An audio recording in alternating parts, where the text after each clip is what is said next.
So Kristo ubaba wenkosi yethu Jesu Kristo Mwari wakatuma muranda wake St. Paulo mwaje wa Afrika uNkulunkulu watuma ingcebo yakhe St. Paulo kwamazuva ano kupedzisira kuti azorodze vanotenda ensukwini zakugcina kuzophumuza abakholwayo nokuda kwevhangeri yatiri pazuva ranhasi ngenxa yevangeli esikuyo namhlanje yakatumigwa St. Paulo mwaje wa Afrika yathumelwa ingcebo yenkosi St. Paulo akaberekwa mugora 1980 owazalwa ngonyaka wa 1980 mushure mekuberekwa kwake emva kokuzalwa kwakhe wakafa wafa akatorwa namai wake Saramina wathathwa umama wakhe Saramina wakaenda naye kuimba yayave waya nayo endlini ekayave akanopinda naye kuna akamupa Father Schmidt wanikeza Father Schmidt zvinonzi akataura kumwana wati wakhuluma emntwaneni kuti mwana tinokubhenedhika wati mntwana siyakubhenedhita mwana akavhamuka umntwana wavuka manzwa Mweya Mutsvene akadanidzira achiti amazwi kaMoya Wengcwele akhuluma athi mwana uyu wamutsirwa basa wati umntwana lo uvuselwe umsebenzi mwana uyu wamutsirwa basa umntwana uvuselwe umsebenzi mwana uyu wamutsirwa basa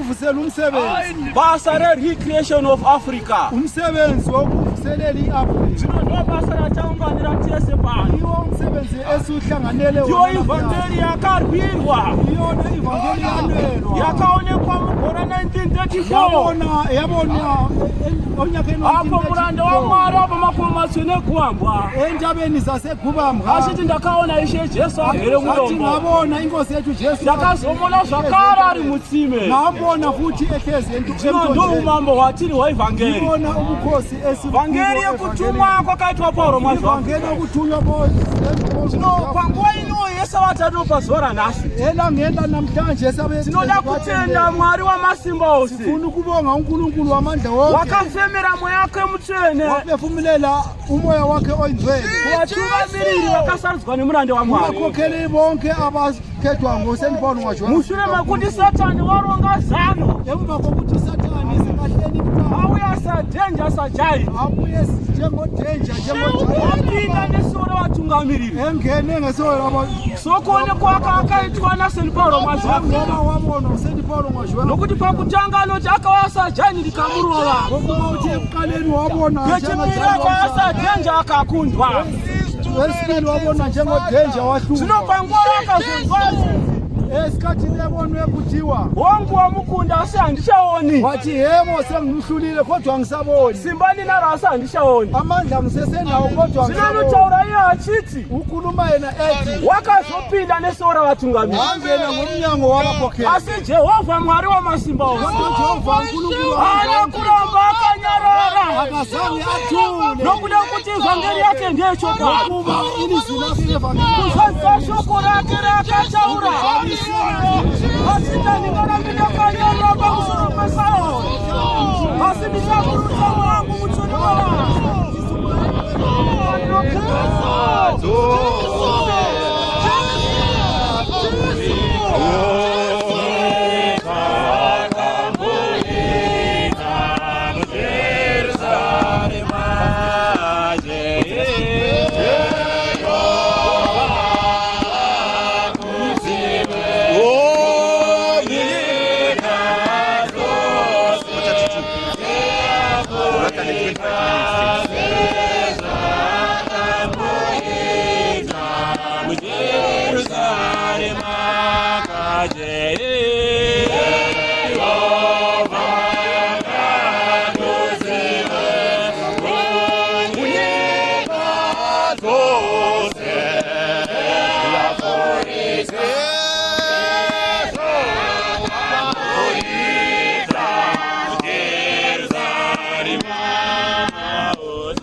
Ero guidance Osana Pronari. God Immaculate guidance Osana. Shima. God Diminita Welo guidance. Erosa Basani Welo man. Afrika yedu. Afrika. Zino muranda wa mwari St. Paulo mwashe wa Afrika. Ngekwenkosi St. Paulo mwashe wa Afrika. Achitaura pamusoro pokukunda kwakaita giant. Ekhuluma ngokuhlukunqoba kwakhe ugiant. Achitaura pamusoro pokukunda kwakaita Satan ingilosi zakhe. Ekhuluma ngokunqoba kwakhe lokwakwenzile ingilosi zikaSathane. Achingazwa kare alisa danger. Ebuya njalo efana no danger. Anothi Satan ndakamukunda. Uthi yena uSathane lo ngamnqoba. Asinda kanga ndisingasawoni. Kodwa bengingasaboni. Asisimba rakangari. Kodwa amandla bewakhona. Shukura mwari notitaura pamusoro pechechi rinoti. Ilizwi lenkosi lisikhulumela nokuda kweSayoni andingarambi ndakanyarara. Ngenxa yeSayoni angeke ngihlale ngithulile. Nokuda kweivangeli yaJesu iyi. Ngenxa yevangeli kaJesu lena yakataura kuwadzidzi vake achiti leyo ayikhuluma kubafundi bakhe imi ndinomuchazva pfupu zvezunizvi ati nina yini ndizovafakazi kutangira muno muJerusarema qala lana eJerusalema indai nazvo kumarudzi ese hambani nazo kumo yonke inhlobo mwadzidzise zvose zvandakakurayirai mufundise konke enganilayeza mwabhabhatidze muzita raBaba mubhabhatise egameni likaBaba naramwanakomana nerakandodana neramweya mutsvene zvino Satani wapinda muAfrican Apostolic vangenile vangena apostoli nokuda kweSayoni Jehovha ana kunyarara kodwa ngenxa yeSayoni Jehovha akathula nokuti ivhangeri yakambotaurwa nemuranda waMwari ukuba ivangeli yakhulunywa ngezikanzi ivhangeri haina chinozoidzivisa kufamba pasi pose ivangeli leyana akekho umuntu ozoyialela wakaisa mweya wake muvatungamiriri wabeka umoya wake kuvakhokeli vakatenda kuti Paulo mwacho Afrika akabva kuna Mwari vakatora ivhangeri vakaenda nayo vatata ivhangeri vahamba nayo vachivazivisa vatendi vaiwazisa amakholwa kuti jaindi akaonekwa naPaulo panguva yake owabonwa ngoPaulo esikhathini sakhe wakapinda kuvatungamiriri wangena kuvakhokeli vari pedyo naye kwazvo abaseduzane naye kakhulu vakashandura ivhangeri vaguqula yonke ivhangeli asi nokuda kuti ivhangeri haina kurongwa navanhu ngenxa yevhangeli le engahlelwanga ivhangeri yakabva kuna Mwari ivhangeli yasuka ezulwini yakaburuka kudenga yavela ezulwini kutukwa kwake wamwashe wa Afrika chikamu chechipiri page 14 simba lengoro ya ivhangeri ya Jesu pasi rose in August 1967 ini nevanawo vakanga tigere mungoro chariot yaikweviwa nemadhongi maviri makuru chaizvo imwe raidainzwa kuti Moses imwe Daniel ini ndaichaira achimhanya achienda mabhazuva ndokupinduka tomhanyira kumusoro ndoti ndokupinduka tomhanyira kumavira zuva west ndokupinduka tomhanyira kuzasi south aikweva nesimba guru kwazvo kunyange kumakata kunyange kumakoronga kunyange mumakomo kunyange munzizi huru kunyange mumakungwa ichi chizaruro chikagorova kuti evhangeri iyoyi yaJesu taizoinganizayo kwose kwose pasina zvinodziviririro Afrika yedu Afrika zvino ndosaka maona ivhangeri iyi iko ndivona neivhangeli haina chaidzivisa pamazoko nokuti yakanga ichikoiwa nedhongi raidainzwa kuti Daniel rimwe richidainzwa kuti Moses kuda kuti chechi yakabva kudenga yakakwana panguva Satani wapinda pavatungamiriri vanonzi kana kuti komiti yemuranda waMwari yanova yakagadza kuti vamubatsire basa reAfrica vakatanga kuda kubvisa Daniel kuti kusare Moses bedzi kuti chechi iyi iregeze kuva navaprofita kana varoti kuti inkonzo leyi kungabi navaprofita asi Paulo achiti Daniel akanga ari pachidodzera kuprofita kodwa ingcebo yenkosi ithi Daniel bekakhona Moses wakanga ari pachimirira muraya yaMwari noMoses bekakhona Zvino panguva ino yekupedzisira ino esikhathini samanje sakugcina vhangeri yaMwari yakurwirwa. ivhangeri yakaNkulunkulu yalwelwa. Amen.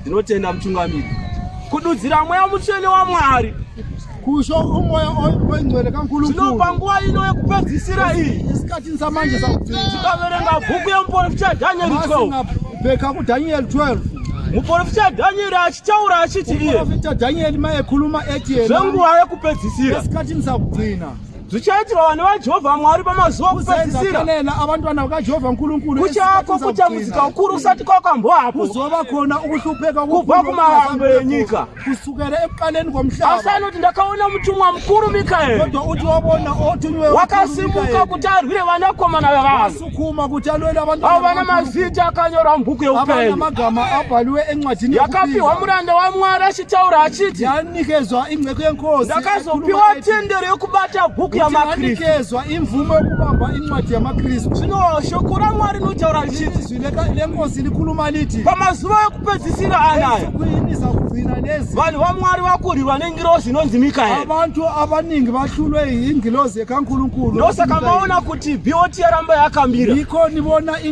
iBOT nokuti vari kumirira chikara chinonzi Satani kuba bamele nokuda kusimbisa mulembo wacho sezvakaonekwa ukuthi baqinise isidindo lesi naJohani ari pachivi chePatimosi kufana noJohani achiti akaona madzimambo achipa chikara simba amakhosi enikeza kuti chimanikidzwe vanhu vanogara panyika wazi kuhlukumezeka vakuru vapfumi navarombo lava vanotile nalava pamwe chete navadiki kanye nalava vancane. tikaenda pana zvakazarwa 17 kusambulo 17 tikaverenga chidzikana anotaura achiti iye masiya nayo phansi vakaedza kurwa negwayana vazama ukulwa nemvana asi gwayana rakavakunda kodwa imvana ibanqobile nokuti iro ndishi wamadzishe kuba uyona inkosi namambo wamadzimambo nenkosi yamakhosi. tikadzokera pana Luka-10 masingabuyela kuLuka 10 Jesu navadzidzi vake Jesu nabafundi bakhe zvinonzi akatendeukira kwavari waguqukela kubo akavatarira akataura mashoko anoti uguquka wakhuluma kubo wathi tendai meso enyu awa kholwani amehlo enu lawa anoona zvamunoona abona lokho enikubonayo nenzeve dzenyu dzinonzwa zvamunonzwa nendlebe zenu ezizwa lokho nokuti enikuzwayo vaprofita vazhinji ngoba abaprofeti abaningi namadzimambo mazhinji namakhosi amaningi vaida kuona kana kunzwa zvamunoona bafuna ukubona noma asi vakasazvinzwa kana kuzoona kodwa abazwanga noma zvemusi wa28 February lokho komhla ka-20 2020 tsamba yakanyorwa incwadi yabhalwa namuevhangeri Kasima nomuvhangeri Kasima ari mashoko emuranda waMwari. amazwi engceko yenkosi. Zvino izvi zvapa nguva yekuti iyo kodwa lokhu sekusesikhathini esithi vana meso okuona nekunzwa abana kubona nokuzwa makaropafadzwa nabusiswa nokuti Pauro akaprofita zvokuti uPaulo waprofita ukuthi Pauro mwazvo weAfrica Paulo mwazvo weAfrica jenja pamazuva ekupedzisira jenja esikhathini sakugcina kana kuti giant noma ugiant achauya kupindanisora atungamiri uzobuya angene ngomnyango. zvino isi tese tiri panapa manje thina sonke esilapha varume veAfrica nevakadzi veAfrica amadoda eAfrica vakaverenga bhuku yomuranda waMwari vafundile ncwadi vakaipecha vakaidzorera vaigoqa vayibisela mweya waMwari ukapinda mavari ukavazivisa kuti denja nagiant vakauya vakapinda kuBOT kuna Mahati wangena namujobikwa kumjobikwa naBishop Tawanda vakashandura chechi yaMwari vaguqula inkonzo kaNkulunkulu. zvino nokuda kwokuti Sayoni iyi ngokuba iSayoni lena naTawanda mwazha noTawanda mwazha nokuda kwokuti shoko raJehovha rakataura kuna muprofita Isaya richiti ngokuba ilizwi lakaJehovha lakhuluma zvichaitika kuti pamazuva ekupedzisira ensukwini zakugcina gomo remba yaJehovha richakuridzirwa endlu yekaJehovha ipapa maridzi ose achamhanyira kwariri ihlobo zonke achiyachitaura achiti dzisei kunamata Mwari. Mazuva ano ndakanzwa vatungamiri vachiti vanhu vanobva kuBOT vanofara kuuya vachitaura achiti dzisei kunamata Mwari vachigara kumashure uko kusadza shoko romuprofita nokuti akaritaura akati gomo remba yaJehovha richasimudzirwa pamazuva okupedzisira. Zvino gomo remba yaJehovha ndochechi inotungamirwa naPauro mwazvo weAfrica ine mukuru wedu kana tipa chesha North Africa kushamisa akadomwa nume Paulo mwashi wa Afrika akazazwa nesimba la Jehova nokuti tsamba ina kunyogwa panyama iyi chicha ina kurongwa panyama iyi yakabva kudenga kuna Jehova zvino ndosaka maona kuti varume veAfrica vakazarurwa naJehova vari kuteera Paulo mwashi wa Afrika vasina chinovadzivisa kana kuvadzivirira kana kuvamisa nokuti ngirozi yaPaulo mwashi wa Afrika yakaramba paya serafimiriya rakatora akarongedza kudenga kumusoro achiti ndakanga ndichimba hymn 124 chakazadzwa nemweya Mwari chine mufaro mukuru kwazvo akazopinda mudenga akapiwa serafimu yake zvikanzi chienda panyika anotaura iye achiti anotaura iye achiti ombomera mutungamiri kwese anotaura iye achiti ndakati Ishe ndiani angandigamuchira panyika ndakadai anoti akatora kupfekwa kuya kwakafanana naShe akazvirongedza kudenga akauya zvino pamazuva ekupedzisira serafimu remurambo waMwari chasumuka kuzorwira chechi yake yaakapiwa naJehovha pamaoko amasatani angapinda muchechi andinotenda zvino serafimu rakasimuka takanzwa vhiki yapera iyo Paulo mwashi wa Afrika achitaura achiti Satani get away of Africa buda muno munyika yeAfrica nokuti Afrika inyika itsva handikureki uri muno ndinokuponda nezita raJesu hasungaiti buda muno Satani zvino mutumwa waMwari wakataura inzeve enkosi Paulo mwashi wa Afrika kukhulumile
Ngalisela elizwini lomshumayelo oshumayela. Amen. Isokwadi yakamira nayo. Iqiniso le isokwadi yari kupupura. Iqiniso le kuti vanhu ava vakapandukira mweya mutsvene. Abantu laba vakapandukira vakati vaporomazha wei. Vakatanga yavo church. Afrika yedu. Vakatanga yavo church. Vaqale inkonzo yabo. Zvinoirombo rakanaka kwatiri isusu takazarirwa namweya mutsvene. Masuwa guru eupenyu hutsva tikatiziswa kutama kunozouya namweya mutsvene wakati vaporomazha weAfrica. Hazvina kuzarirwa vakachenjera izvi. Afrika yedu ari right. Rakanda vaMwari. Ndovhangeri yatinayo pamazano okupedzisira. Panguva ino hatinemo ivhangeri yatinayo. Kunzako yekurova Satani musoro. Isusu hatituki, hativengi, asi kutara chokwadi chezvinotwa nevanhu. Tinokana tautaura kuti tiri kutuka, aiwa hatisi kutuka. Magwaro anotitendera nekuti tirikutaura chokwadi. Afrika yedu. Kana tikati vakapanduka kwahane Afrika yedu. Asi pakutaura zvokuti vakapanduka hativavengi, hativachuki. Asukura chi chokwadi Afrika yedu. Tikati vari kuchinja zvinhu hativatuki, asi vari kuchinja chi vakachinja chi zvinhu. Afrika yedu achitanga panapa kana mubata maniso hanzi vakatanga kuda kuramba mweya mui kurambisa navaprofita. Afrika yedu rakana vaMwari tikutaura zvinhu zvinobatika zvataiona chireva mazviri asi pakapasira pakuzvita noti nguva yanga isati yakwana. Chimwe nechimwe chine nguva yacho. Regai mutuma akati achiripo achifamba achasimba akati regai zvikurirane sawe nechi akati anengoshogo chemwe akati wait and see. Muchaona musati mavo zvinotaita sei tazoona. Afrika yedu watuma Paulo weAfrica azorotse vanotenda mashoko ekusatwendezi February vetakaraya yataipa mwai kutuma promozha Afrika yakatendea kusvika ruvuru nguva ine ndoye rwiyo urwu manje Afrika yedu rakanda vaMwari. Papa ya vanhu kana kuti vanhu vaikochera vate zvino izvi manje vakutenda kuti maoporomazha wei rakanda vaMwari. Nekuti 28 February vanhu varamba chi pauromazha weAfrica hatitoramba mweya mutsvene varambani pauromazha weAfrica. Asi isusu manje tobva tachiti tomutevera akauya akauya tomutevera akauya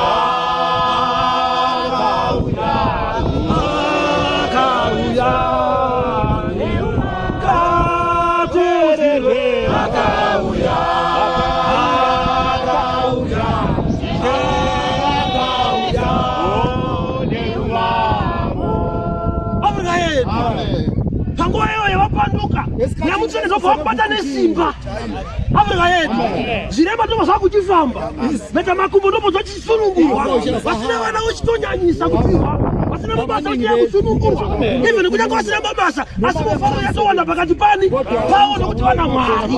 Afrika yedu mufaro hausi pakuitwa chinhu asi mufaro uri pakugara nani naMwari. Afrika yedu eheka kuvhumbatirwa kuiswa panotonhorera.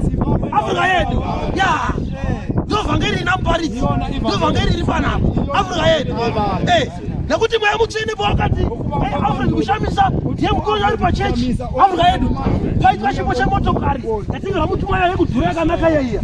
Mutuma akati ngaipiwe mukuroni pai ndopai muipatanga hondo ipapo pakati kwete mota ngaitotorwa. Afrika yedu namanje aisikani kwairi no one knew here kurati zvaiva zvani zvasi muprocess. Afrika yedu zvana muronda chi simba. Afrika yedu vanoronda nedzakarondwa kare. Afrika yedu isu takavaka pamusoro penhoo dzaApostora Jesu Kristu ari bwirani napakona. Rakanda vaMwari enderera mberi muparidzi.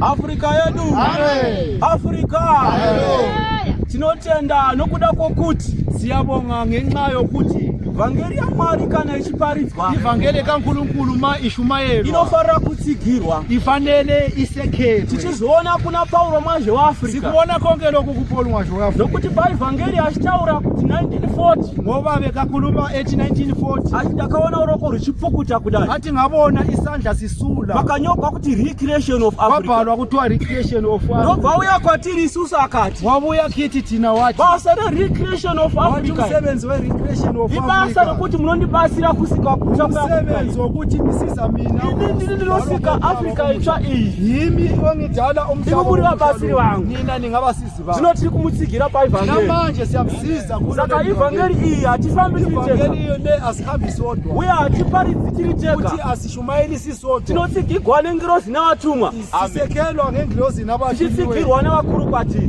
nalaba abakhulu. Ndo zvakaita ivhangeri yaPaulo mwazhe iloko waAfrica, kwenziwe ngevhangeri kaPaul mwazhe waAfrika, nokuti ivhangeri yakanzi haina chinoidzivisa, nokuba kuthiwa ivhangeri ayikho into haina chinoikonesa. akukho into ezoyivalela. Tikaverenga muprofita Daniel masingabheka kuDanieli pachitaura pamusoro paShadrach naMeshach naAbednego, ekhuluma ngesikhathi seShadrach naAbednego vaiswa muimba yamambo, babe sebefakwe endlini yenkosi, vapromotwa kuti vave vatari vemimba yamambo, sebepromotiwe ukuthi bazoba abantu ababhekelele phakathi pamwe chete namuprofita Daniel. kanye noprofita Daniel. Mubati wamambo wakaronga zano obambile wenkosi uhlele icebo rokuti mambo ngokuthi inkosi zvakanaka kwamuri kuti kuhle muvake chifananidzo chenyu muguta guru, akhe umfanekiso muchiise pakati peguta pakakwirira, ufake pakati kwale town, chobva chaiswa bhera rinorira, ufakwe nexilongo elizokhala. vanoti udhimbwa kana utekwa-tekwa nembira, wathi udingwa noma itekwa-tekwa nembira, zvichinzi panguva zvinofanira kuti zvakuridzwa kana wathi noma nesikhathi